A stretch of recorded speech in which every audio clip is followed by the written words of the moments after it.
Tuned in, Smart Kingdom, Brand Warfare, another episode. What it is? What's up? How many Kinshasas can break a truck? The answer's none. You wanna know why? Because Nakamura would total his knees, we would definitely freaking cry. The truck would laugh like the Japanese table, unless Nakamura was willing and able and a robot. You thought I was gonna say Gable.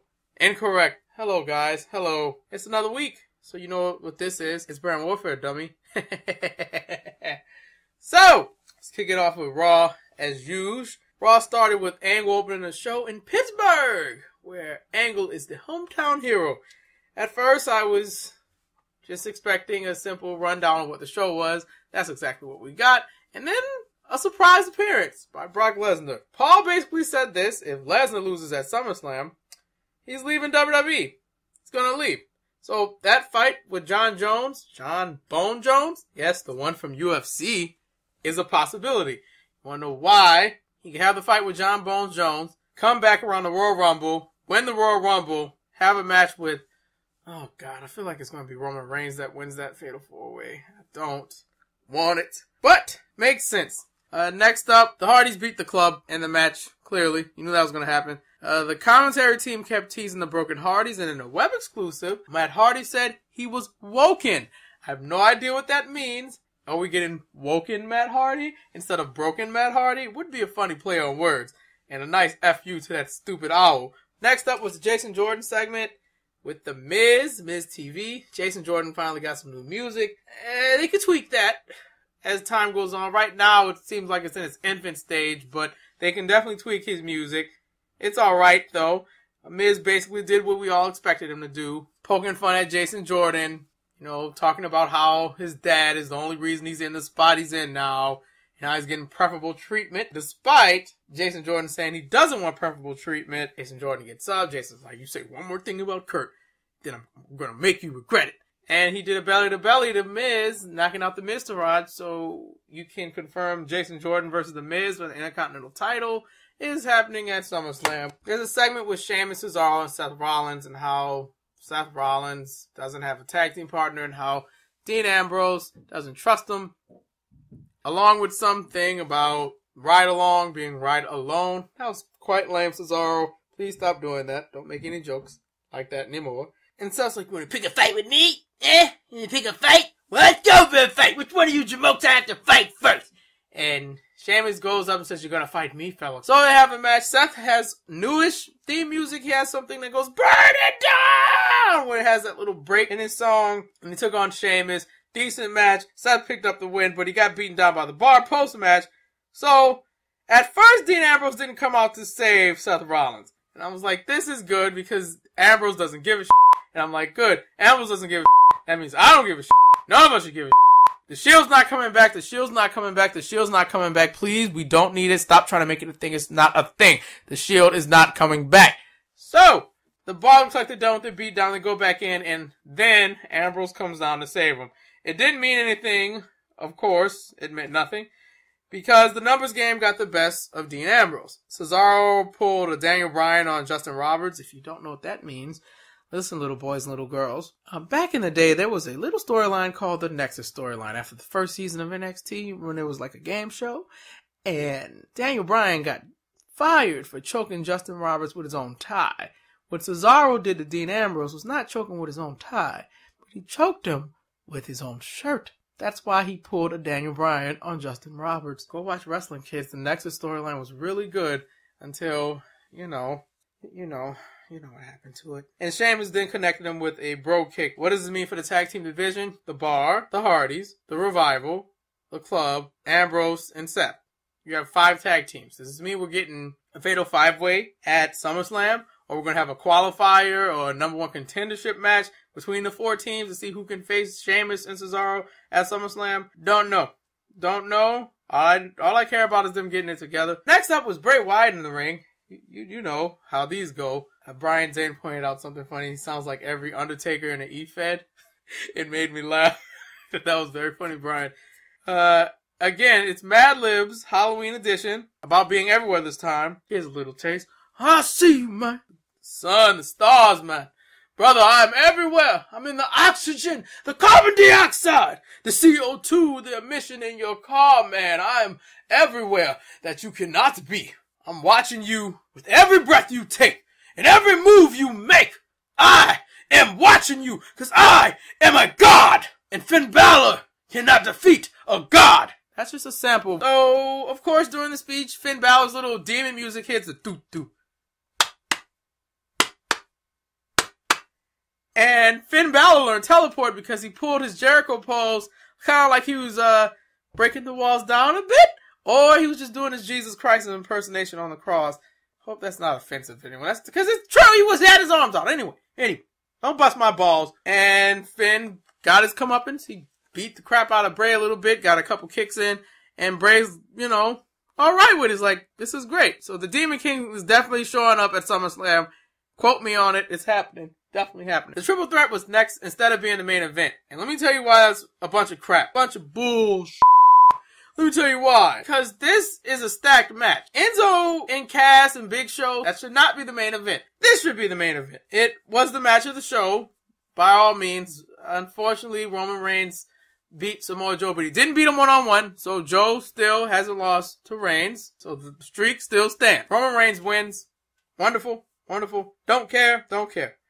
Elias is next. I find it funny how Elias Sampson gets over on the main roster, but not on NXT. I don't get why it didn't work. I would like that Elias album, by the way, because babe, we need it. And Techno Drago, aka Kalisto, aka I should be on 205 Live and not doing this crap. Job for you. Interrupts Elias, because Elias never gets to finish a song. By the way, he's not Elias Sampson anymore, it's just Elias. Of course, Elias wins. Alexa Bliss is interviewed backstage, talking crap about Bayley and Sasha Banks. Now Sasha's a terrible friend because she's on some sort of excursion. She's gone doing a tour somewhere and blah, blah, blah. And Bayley versus Nia Jax is announced by Alexa Bliss. So, rumor has it Bayley injured her shoulder in that Bayley versus Nia Jax match. Said her stuff, like her shoulder is really swollen. Hopefully once the swelling goes down, they can check if she can compete at SummerSlam.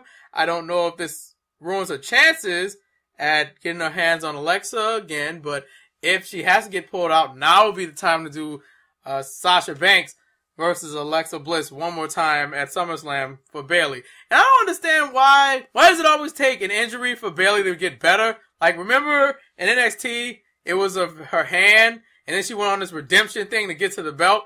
Maybe she should sit out this time, because she can only get better. She'll be on a redemption thing. She'll be the Bayley we all knew and loved in NXT, overcame injury, adversity, and everything else. There was a funny moment before the match happened. Bayley came out, and Bayley was pointing to, I guess, this infant or 2-year-old that they were wearing the same headband. And after she did that, the kid took the headband off. It was like, nah, I don't think I want to be a fan of her anymore. Nia Jax versus Bayley was decent, but Bayley won via countout, I think. I can't tell if there was a beatdown. No, she did everything by herself for once. No Sasha help. No one. Good. Good job, Bayley. Good job. Need to see more of this out of you. And finally, we had the main event. But Enzo came out. You know the spiel. Cass is big. Cass turned his back on his friend. Cass is not a good guy. When the going gets rough, Cass leaves. Blah, blah, blah, blah, blah, blah, blah, blah, blah. And I got a guy. He's not fugazi like Cass. I got a guy. He's big. I got an infatuation with big men. And he's gonna cash the check that my hands couldn't cash. Ladies and gentlemen, Big Show. Big Show comes out. Cass comes out. New music. It's good. It's kind of generic, but good. It's a shame that was the main event. When Smackdown had a much better main event, you would think you want to compete with your only competition in your brand, but guess not. You can do your own thing. Whatever. The feud's dead in the water between Enzo, Cass, and Big Show. Don't care about it. And it was awful. It ended in a DQ. I guess we're getting a match at SummerSlam. Don't care. The match was awful. I was done after that.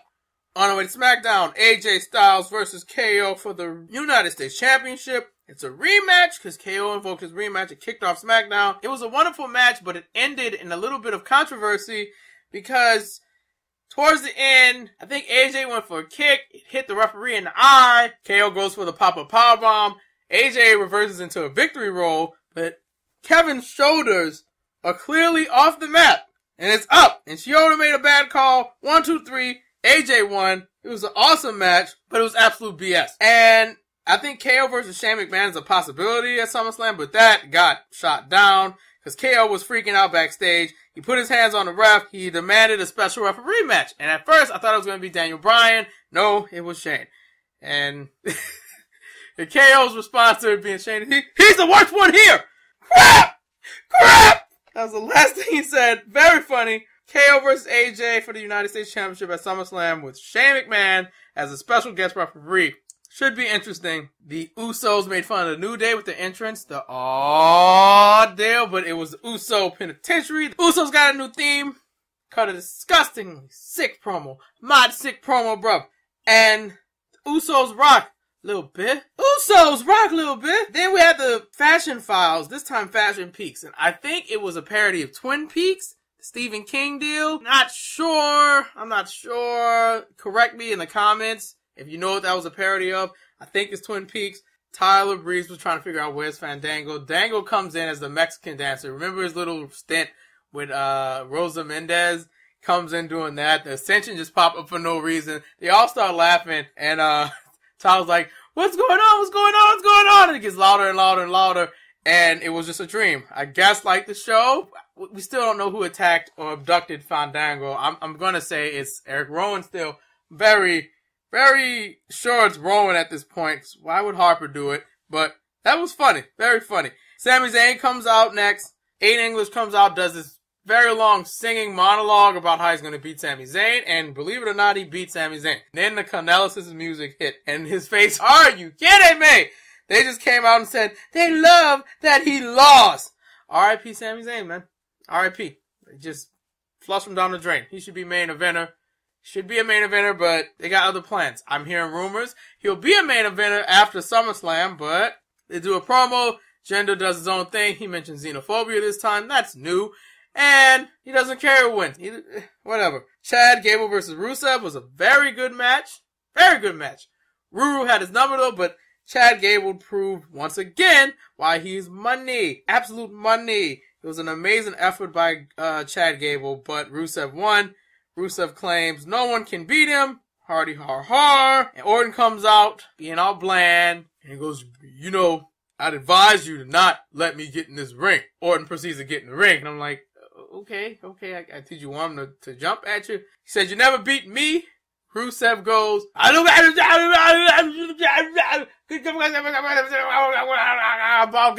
Bulgarian. Just a bunch of Bulgarian stuff. I guess he was shooting on him. And then Rusev got RKO'd by Randy Orton. And I think they're having a match. Nope, that's confirmed. They're having a match at SummerSlam. Wonderful.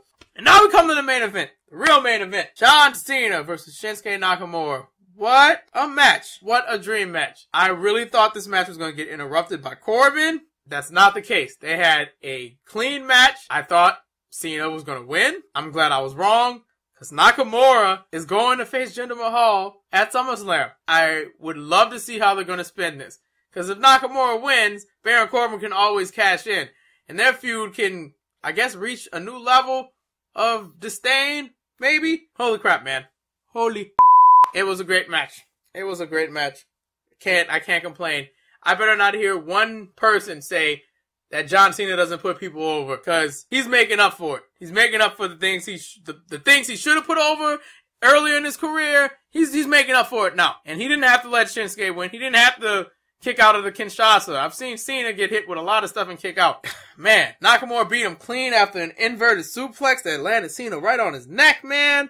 And then hit him with a Kinshasa. 1, 2, 3. Nakamura won, and I couldn't believe it. I couldn't believe it. Shinsuke has elevated himself to a new level. I hope all the casuals out there now know that Shinsuke Nakamura ain't nothing to mess with. Don't mess with the King of Strong Style. I know. He's amazing. He's amazing. You don't gotta tell me. The show goes off the air, and they're still showing, Nakamura celebrating, and Corbin comes down, and he beats up both Cena and Nakamura, kind of ambushes him. Of course, Super Cena wasn't having none of that, despite being dropped right on his head. He beats up Corbin and AAs him through a table. And then he raises Shinsuke's hand. When I thought he was gonna AA Shinsuke and just walk off, and be all heel Cena. But that didn't happen. He raised Shinsuke's hand, and that was the end of the show. We need a winner, y'all. You know what this is. You know who won. I know who won. I know off of the main event in general. I know who won. The winner is a Smackdown Live, guys. Smackdown wins for the second week in a row.